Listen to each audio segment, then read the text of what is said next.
in life stewardship to reshape their values, their goals, their dreams, their aspirations, what they spend their money on, who they invest time in.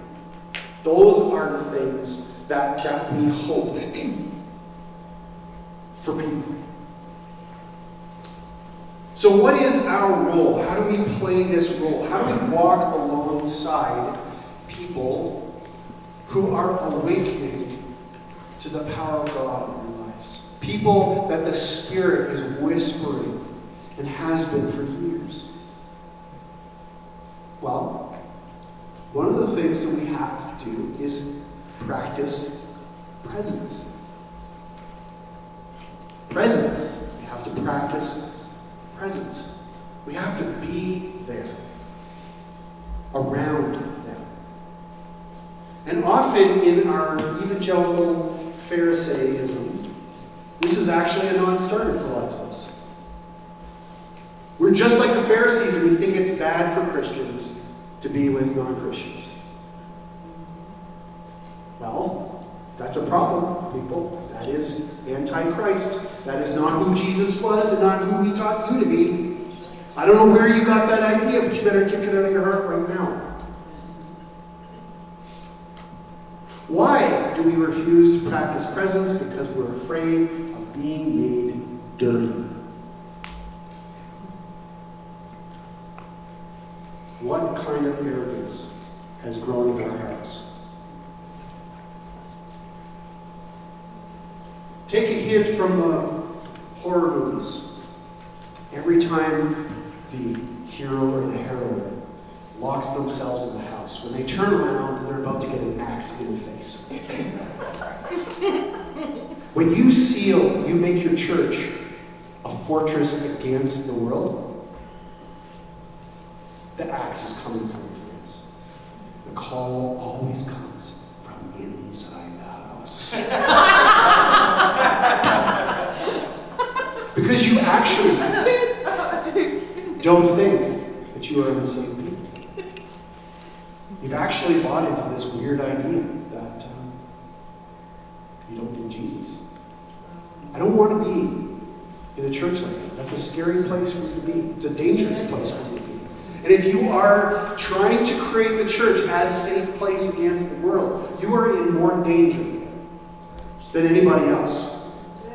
You're at peak danger. So we need to be present. We need to be out there, connected. Also want to speak against another principality and power at work in our churches. Busy. And you are maybe thinking, oh, yeah, all these kids out there playing hockey. No, I'm saying you are making your people too busy. I'm saying you are the busy. Stop making and celebrating believers who always show up to stuff. Stop making that the measuring stick of your own success. That's not to say I never want you to meet each other again. I don't know how you have a church that never meets. But stop over-programming your lives. If your people are constantly in your church and they can't be with their friends and their neighbors, your way of life is broken.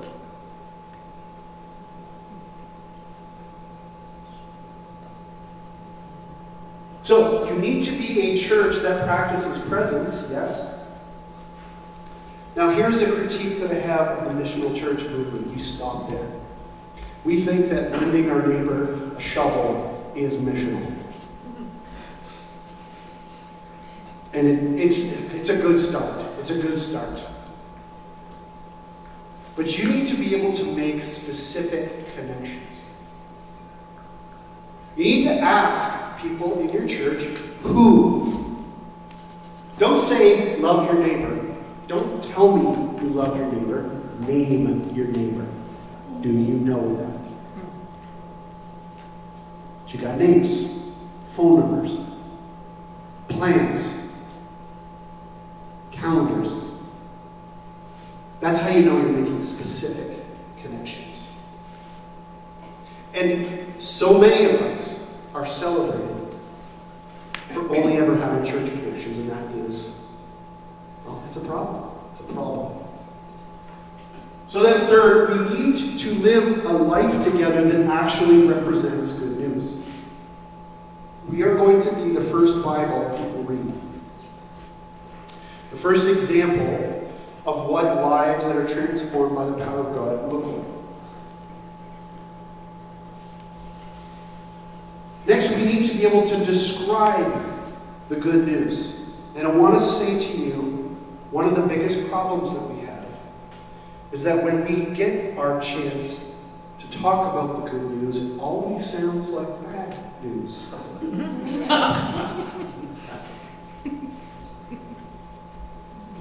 Now, I'm going to say something. Just buckle up. I'm not, just buckle up. If you don't like what I have to say, you're free to ignore me. You really are. And I encourage you to weigh my words. I really do.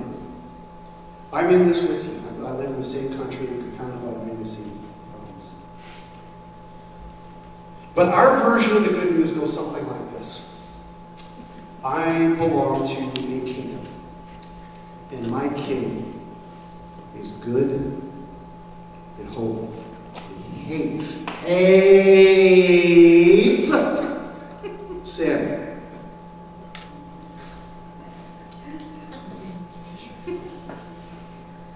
Have you ever told a lie? Well, then you're a liar. And he wants to execute you. God. Have you ever taken anything that didn't belong to you? Well, then you're a thief.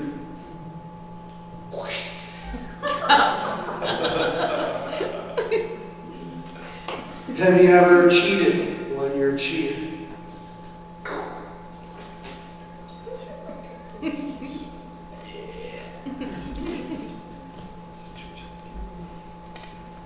And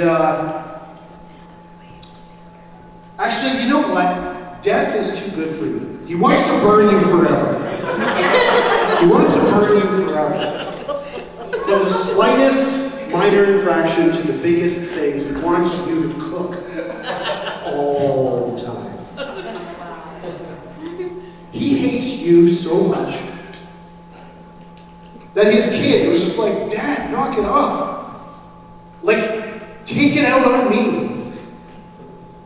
And so God is just, he just hates sin so much that he just brutalized his own kid. So he didn't do it to you. He tired himself out. And now every time he looks at you, he doesn't have any of the energy to kill you or burn you forever. Would you like to join my kingdom? Would sign up here.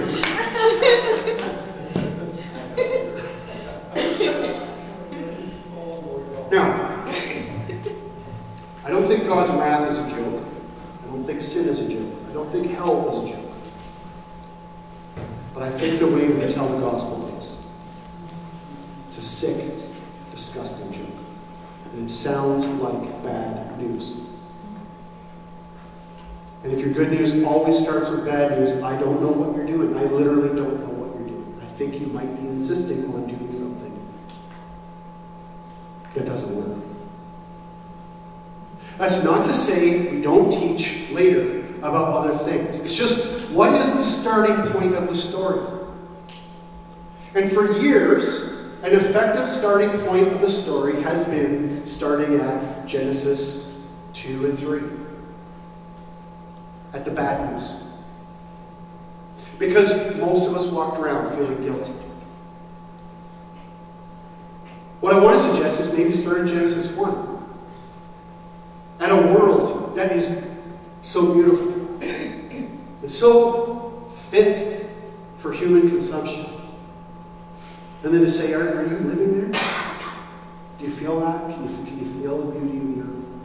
No? Why not? Why not? It's there. Still there. Still here. We need to learn how to tell our story. We need to be able to describe the good news. And I want to suggest to you, well, okay, we're going to deal with this a little bit later this afternoon. So I'm going to move on from this because people got to eat. So then we need to be a community that supports a response. And supporting a response means being gentle with people, being supportive of them as they wrestle with the hard parts of this story and the beautiful, I can't believe this is actually true parts of this story. It's really just, by support, I mean being supportive. That's what I'm going for here. I'm just saying to people it's natural to be confused or afraid or relax. All of us struggle with this part of the story.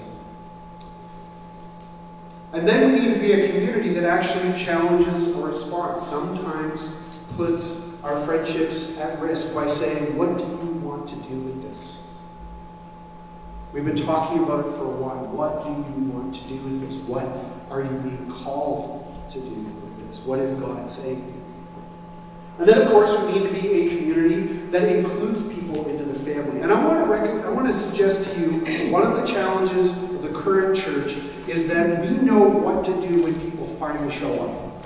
We've got greeters, we've got pastors' lunch, get to know the pastor, we've got Alpha coming up. We've got a way to do something with you when you finally show up. And it's obviously a key part of this. And we need those things. We need to be able to embrace people as soon as they join us, as soon as they show any sign of coming in. But if we have been depending on humanity rolling through our front door, and that is the sum total of our strategy, that's just not nearly enough, folks. We're like farmers who just constantly expect to go out the back door and see full heads of grain. And just get in the combine, just get in the combine. That's just not how sowing and planting work. There's a lot of work that goes before that seed ever hits the ground. And that's the stuff that I want us to be encouraged to know about. Developing faith fundamentals. This is something that's really important. Have you thought through what are the first things somebody who is new to faith needs to know, needs to hear about, needs to experience firsthand? Have a plan. Have a plan. What if this actually works, folks? People actually believe in Jesus. What's your plan next?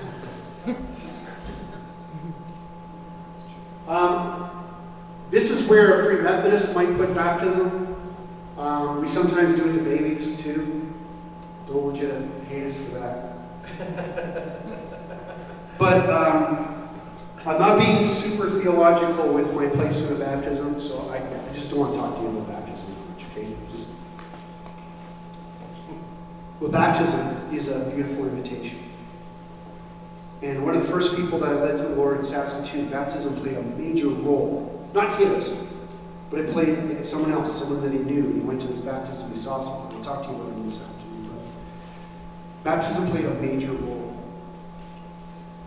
So I would recommend when you have baptismal candidates, make sure that they bring their friends, that they're going to live these promises out in front of them. It's key. It's something, again, I get a little maybe Free Methodist theology here, but there's something profound about baptism that goes beyond a metaphor. There's God's grace is especially present in that particular moment. And it can be transformative. So we need to invite people to take Jesus seriously and be baptized. They need an opportunity to join our family, to feel like they belong to us. So they're not just included, like, you can come on our family vacation, but you are now family. Is there a way that you help people feel like family? Not just caught up and coming along for the ride, but they're actually a member of the family? I want you to think about how you would do that. And then finally, opportunities to join the mission. And if your church doesn't have opportunities to join the mission, this is the problem. That's why I exist, friends. That's why I'm here today talking to you. If we were all doing this, this would be the most boring talk I've ever heard. The challenge is we just don't have these opportunities because we aren't on mission very much. It's not a normal part. And so this is a key part of the role we need to play.